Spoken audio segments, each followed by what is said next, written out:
Muna was 16 when her uncle came to the village with strange men. They wore long flowing clothes and heavy smiles that did not reach their eyes. Her mother was inside pounding yam, her hands tired and rough from years of work. She looked up when she heard the sound of the men's horses and wiped her face with the edge of her wrapper. Muna had always loved to stay outside, close to the mango tree where she could watch butterflies dance. But that day, something inside her told her to run. Her uncle called her name in a voice too soft, too sweet, like honey hiding poison.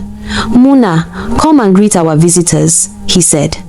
She came slowly, wiping dust from her bare feet. Her eyes lowered like a girl taught not to speak too much. The tallest man among them looked at her from head to toe. His beard was thick, his clothes fine. He smiled, but it was the kind of smile that made her heart beat fast with fear. Her uncle's voice broke the silence. "She's the one," he said proudly. "The girl I told you about. She is ripe." Muna did not understand the meaning of ripe, but her mother's eyes filled with tears. That was when she knew something was wrong. That night, her mother couldn't eat. She sat outside with her wrapper around her shoulders, whispering prayers into the wind. Muna went to her and asked, "Mama, who are those men?" Her mother touched her cheek gently and said, "Sleep, my child." But Muna could not sleep. She lay awake, listening to the crickets and her mother's quiet sobs. The next morning, drums beat in the distance.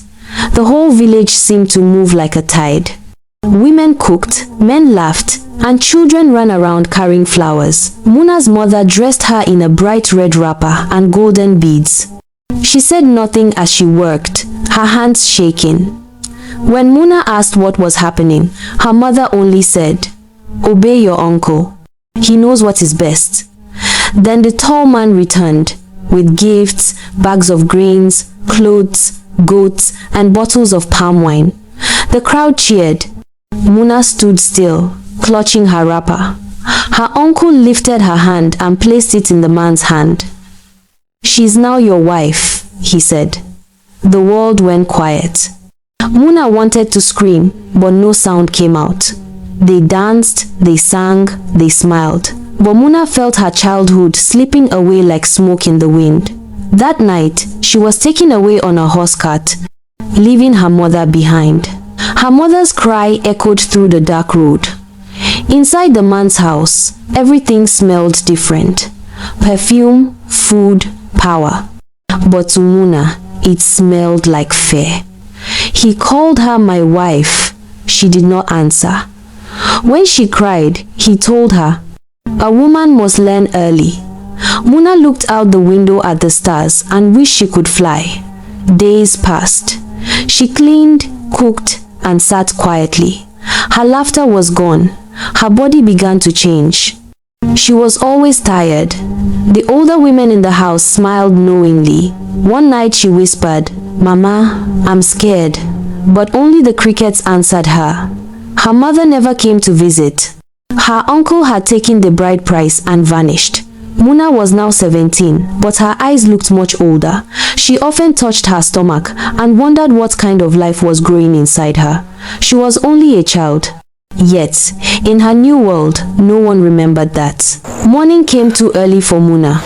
The sound of pestles and chickens filled the yard, and she woke up beside a man who did not see her tears. She stood up slowly, wrapped her cloth around her chest, and went to fetch water. Her body ached like it was carrying a secret too heavy to hold. The other women in the compound whispered when she passed. Some looked at her with pity, others with envy. She wanted to go home, to sit under the mango tree again. But her home felt like a dream that had already disappeared. The man, her husband, gave her new clothes and told her to smile more. "A wife must not look sad," he said. Muna tried to smile, but her lips trembled. Smiling felt like lying. Days turned into weeks. Her husband left often for trade, leaving her alone in the big compound. Sometimes she would sing to herself quietly, songs her mother used to hum while pounding yam. Her voice echoed through the walls like a memory that refused to die. One afternoon, while sweeping, she felt dizzy. The broom fell from her hand. She woke up to the sound of women's voices. One said, "She is with child." Her heart sank. She did not know if she was ready to be a mother when she still felt like a child herself. That night she cried again, whispering, "Mama, I wish you were here." Months passed. Her belly grew, and with it, her fear. When her husband returned, he was pleased. "Good," he said. "Now you are truly my wife." She nodded, but inside her, something broke. The day of her labor came during the rainy season. The clouds were heavy and dark. The women surrounded her, shouting prayers. The pain came like thunder. She screamed until her voice vanished. When the cries of the baby came, she was too weak, but Nuna could not move. She was bleeding. They called for her husband. He did not come. Nuna's mother arrived too late. She knelt beside her daughter, crying and calling her name. Nuna opened her eyes slowly. "Mama, did I do something wrong?" she whispered. Her mother shook her head. "No, my child. You were only too young." Nuna smiled weakly. "I wanted to see the mango tree again." Then her hand fell still. Her mother screamed. The women wailed. The rain outside grew stronger, as if the sky itself was crying. The baby cried softly, unaware of the world that had taken its mother too soon. Outside, the uncle stood quietly, his face blank. No one spoke to him again.